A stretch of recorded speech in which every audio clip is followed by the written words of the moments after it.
Hello out to all you wonderful people. This is Andre, the Game Idea Guy. Thank you once again for lending me your time and your ear, listening into another Gamer's Thoughts discussion. And this time I'm going to be talking about something that I didn't actually think I would be talking about ever at any point on my channel. And it's actually a very interesting discussion to be talking about in the first place. Now, I'm a subscriber to the channel of Louis Rossman. He's a independent repair technician who repairs electronics for a living. And he's very good at it. He does informative videos for people to learn how to repair products. And he's also an advocate for the right to be able to repair.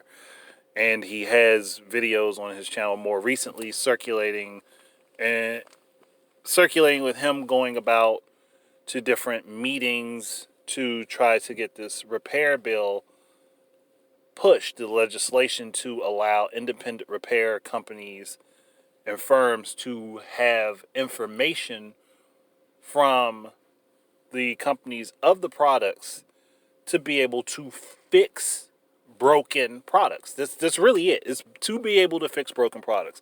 Like, say you're in your car and your battery dies and your alternator dies.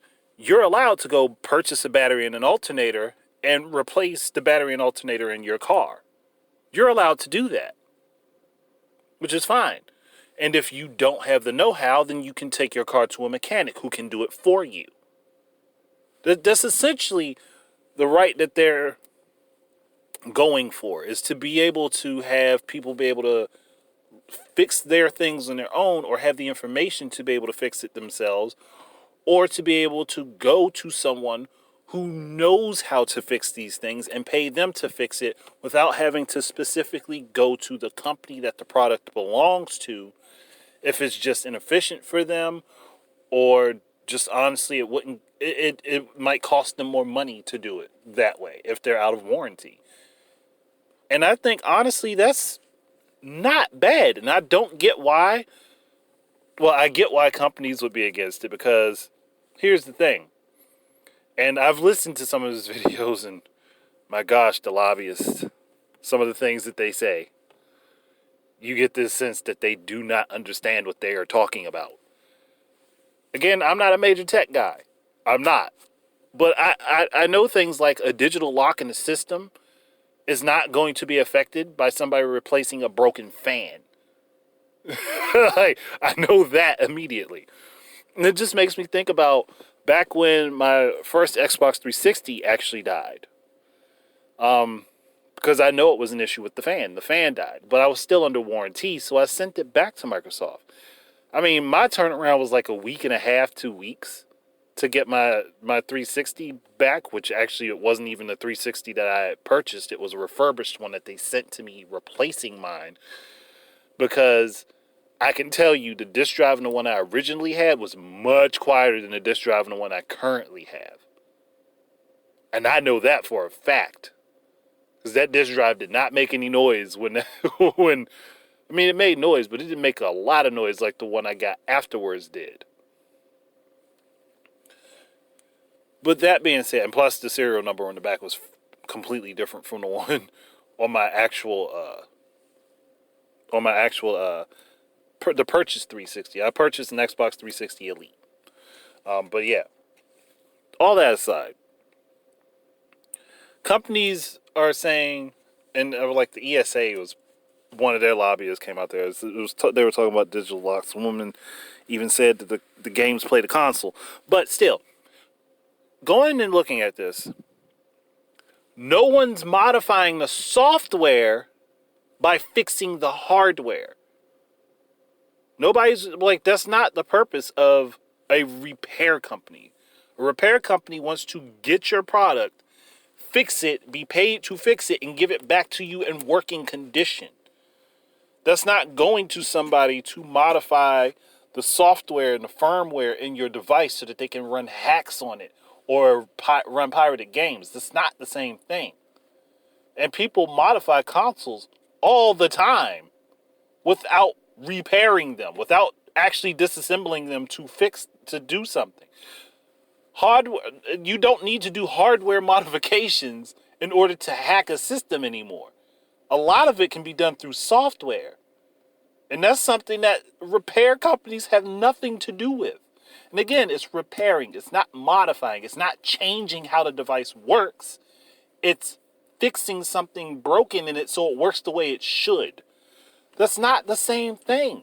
And it's really, really deceptive and dishonest for someone to come out and say, well, no, I don't want you fixing this, because if you fix this broken fan, that means that guy is going to be able to play all those pirated games that he downloaded. No, that's not how that works. But at the same time, if let's just say, for example, the hard drive in my Xbox One breaks. So am I not allowed to take out that hard drive and replace it with another one? Because if I remember correctly, you guys do allow that, right? I'm allowed to take out the hard drive and replace it with another one. But for that fact of the matter, if the disk drive in my Xbox One ever just stops working, I'm not allowed to send it to a repair center who could just get a new drive, put it in, pop it in for me, and I probably have my Xbox One back in a day, versus having to send it off to Microsoft, having them put it in a queue somewhere. And I honestly don't actually get back my device. I get back a refurbished model of the same device that they have. I don't even get back my device.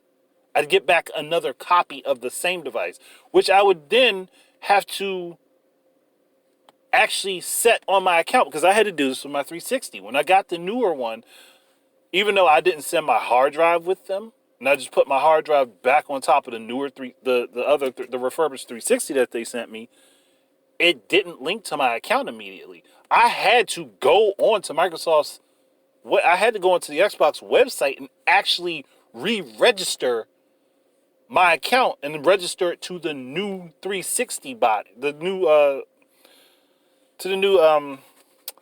new security number. A new serial number. I said security number. I had to register it to the new serial number. And I would have to do that again if I have to get my Xbox One fixed. And it would be the same thing for a PS4. I would have to do that. I'm pretty sure it would be the same thing for a Switch. I would have to get it. I would have to re-register the device on my account. And then on top of that, there's no excuse for it. For the most part, you can't get your data back if they fuck up your data. Now, with something like the PS4 and the Xbox One, you can pull your hard drive out and have the device repaired if you really wanted to. But if they just swap out the whole device and they don't take any parts out and fix anything, you are going to lose your data. That's a fact. There's no two ways about that. That's a fact. Because again, most of these repair services aren't them repairing your device and sending it back to you.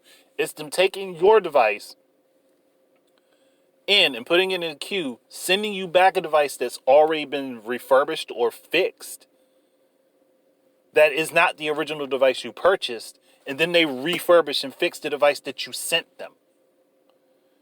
And then in the long run, and I know Nintendo does this, they sell their refurbished consoles. So they make money off of these repairs, one way or another. And like that lobbyist in the one video said that they don't. That's utter bull.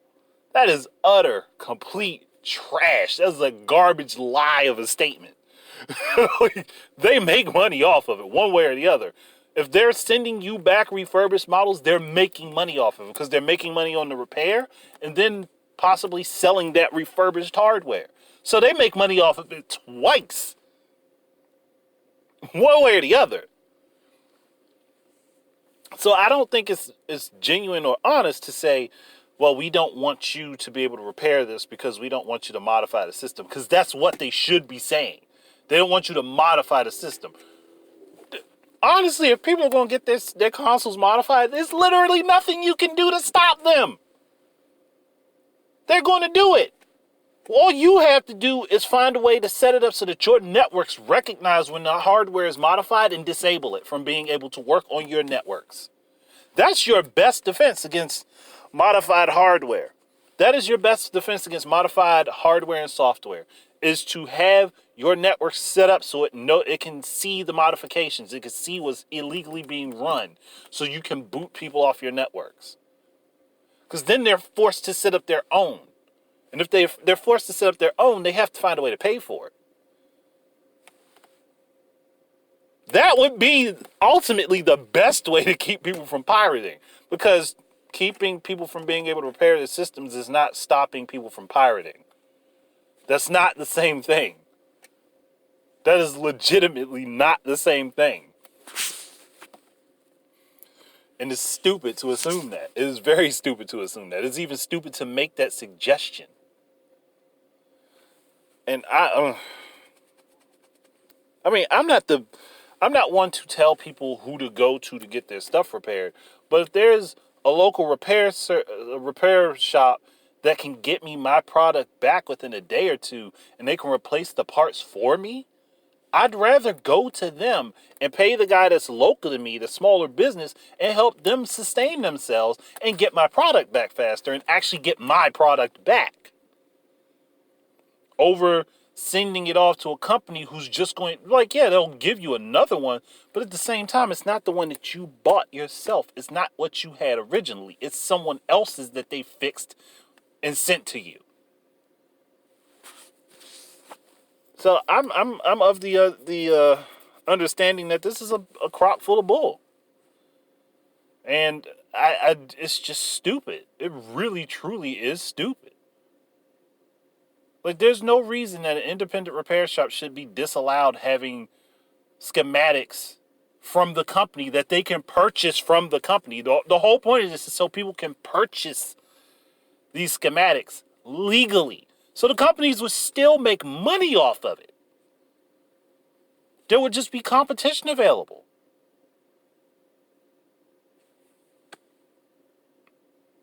If independent repair shops can purchase the schematics from the company that owns the hardware, and then they can purchase the hardware pieces that are needed to fix said platforms, they'd still make money off of it. And nothing would be worried. Like, there's no piracy to be worried about. Like, yes, I do understand that the flip side of that, and I'm going to cover this, I do understand that the flip side to that is that pirates, people who modify consoles, can also purchase those same schematics, and they can also purchase parts to retrofit and do whatever they want to the console. But at that point, you are still making the money off of it. You're still getting paid for it. You're just, like, you're making it so that these industries, the repair industry and the modification industry, have to come to you to make money, for you to make money off of them. One way or the other, you'd be making the money off of it. And granted, yeah, I don't condone people modifying and pirating, but it happens. I don't condone pirating. Modifying, I don't have much of a problem with. I don't condone the pirating. Modifying, they modify their console, That's their thing. As long as you don't mess up my game, I don't care. Like, that's it. Like, they modified, they're risking their own stuff being messed up. Let them do that. Like, seriously. But I'm like, honestly, this is a stupid fight. This is stupid. This is a stupid argument to be having. But that's really the whole thing I'm looking at. I'm like, y'all just, woo. Like, when I heard that, I will link that video in the description, and if I don't, someone please remind me in the comments. If I forget to do it, somebody remind me, so that way I can link it. I can link that video, because, woo, you hear her argument, you're like, whoo, you weren't thinking when you spoke, were you? Or whatever they had you reading from, whoever did that did not proofread at all. Not once. Cause when you say something like the console playing the game, the game playing the console, I'm like, ooh, that's a little There's a little suspect. Who wrote this? I mean, I know that type of stuff happens, but if you have somebody proofread or see somebody other than the person who wrote it proofread it, it'll be caught. Oh man. But I don't have any more to say about this right this moment. But I'll try to remember to link Lewis Rossman's video down in the description. Again, like to me, it's an interesting thing, and I'm like, mm, yeah. Sometimes these companies they'll send somebody out that really truly just does not understand what they're talking about, and probably should not be the person making the argument on their behalf. But then again, these companies have a lot of money, so they can kind of grease some palms and get their way anyway, and that shouldn't be the case. But that's it. Thank you guys very much for listening. Keep your eyes and ears out for more stuff from me. And until the next time, enjoy your games and peace out.